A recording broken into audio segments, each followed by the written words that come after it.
Sometimes the wolf doesn't come in sheep's clothing. Sometimes the wolf comes as a wolf.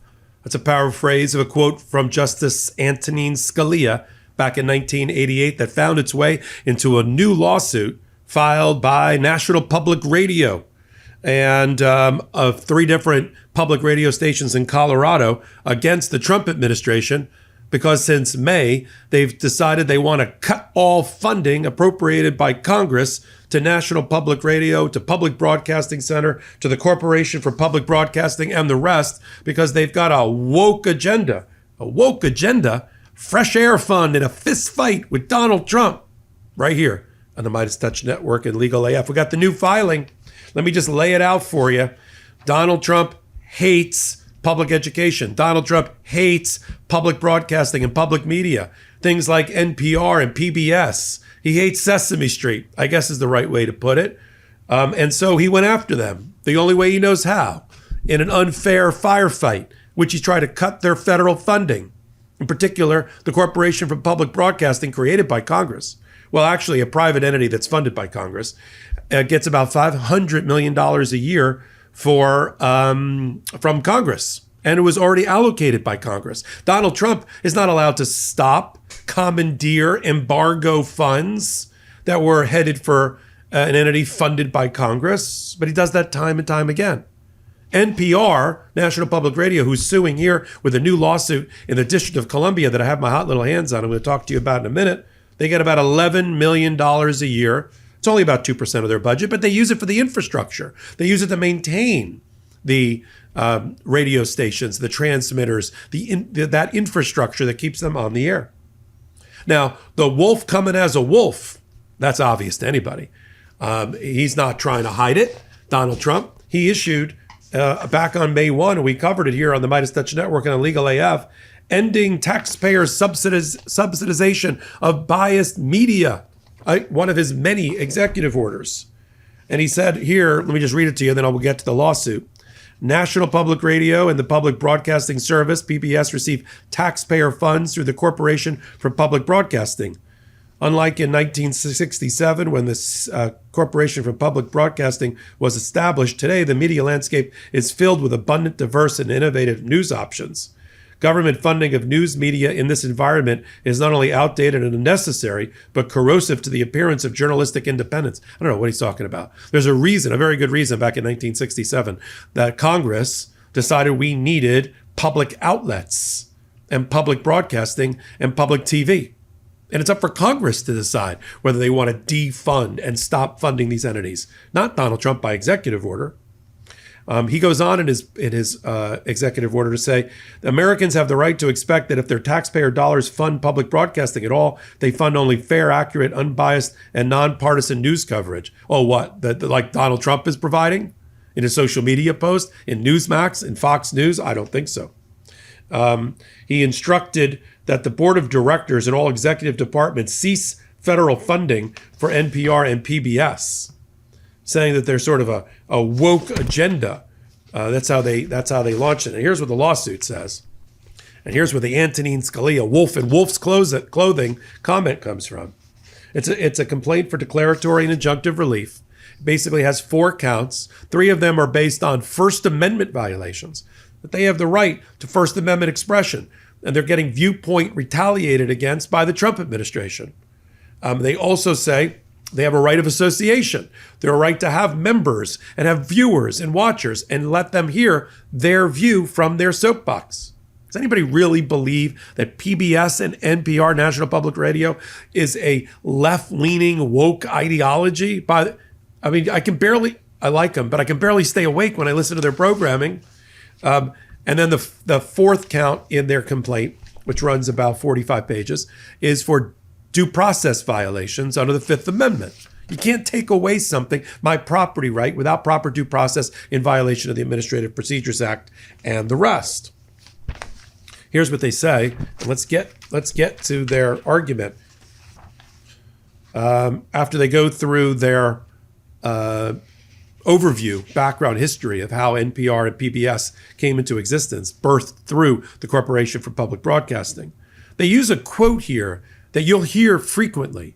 I just did a hot take on this particular quote that's being used over and over again, almost as a totem, a touchstone for fair-minded people in their writing. And this is what it says. It's a quote from West Virginia Board of Education versus Barnett from 1943. If there's any fixed star in our constitutional constellation, it is that no official, high or petty, can prescribe what shall be orthodox. Judge Bates just used that exact same phrase last week when he supported Jenner and Block, the law firm, and blocked Donald Trump's attempt to make them radioactive and take away all their federal business. Same exact quote. No official, high or petty, can prescribe what shall be orthodox in matters of politics or opinion. You can do what you want in politics, but you can't use your bully pulpit to make it happen or to prescribe it. Or as the Supreme Court reiterated last year in Moody versus Net Choice, it is no job for government to decide what counts as the right balance of private expression, to unbias what it thinks is biased, rather than to leave such judgments to speakers and their audiences. That's exactly what Donald Trump is doing. He did it in the executive order. He said, it's not, we're going to unbias the free expression and the marketplace of ideas. It's exactly what he cannot do. He then goes into the history of Congress funding back in 1967. Congress's appropriation of funding to support independent public broadcasting. Second, and that Congress had as its objective to shield public broadcasting from extraneous interference and control, and to insulate it from government interference. Isn't that what we're watching writ large with Donald Trump? Government interference in something that Congress tried to insulate? This is not an executive agency that reports to Donald Trump. He can't make that argument. This is a creature of Congress. For more than 50 years, on paragraph 6 of the complaint on page 3, NPR has been a vital source for news and cultural programming, ranging from Morning Edition and All Things Considered to Planet Money and Tiny Desk Radio. Donald Trump is afraid of Tiny Desk Radio. More than 43 million Americans, that's a pretty fair percentage, each week get their news or information from NPR. Now here's the killer line. Digging up a quote from Justice Antonin Scalia back in 1988 in his dissent. It says on paragraph 9, page 4, it is not always obvious when the government has acted with retaliatory purpose in violation of the First Amendment. But this wolf comes as a wolf, citing Morrison versus Olson. The order targets NPR and PBS expressly because, in the president's view, their news and other content is not fair, accurate, or unbiased.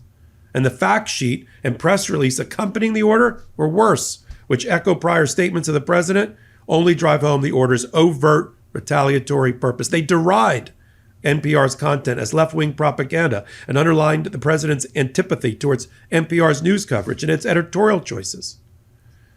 This order is unlawful in multiple ways, and this is how the case is going to go down. I'm waiting to hear who the judge is that's assigned to the case. We'll continue to follow this case. Right behind it, there is, of course, a request for a temporary restraining order to stop this. If you go to the prayer for relief on page 40, they want a declaration that the executive order is unconstitutional. They want a preliminary and permanent injunction enjoining the defendants from implementing or seeking to enforce the executive order, and that funds shall not be withheld.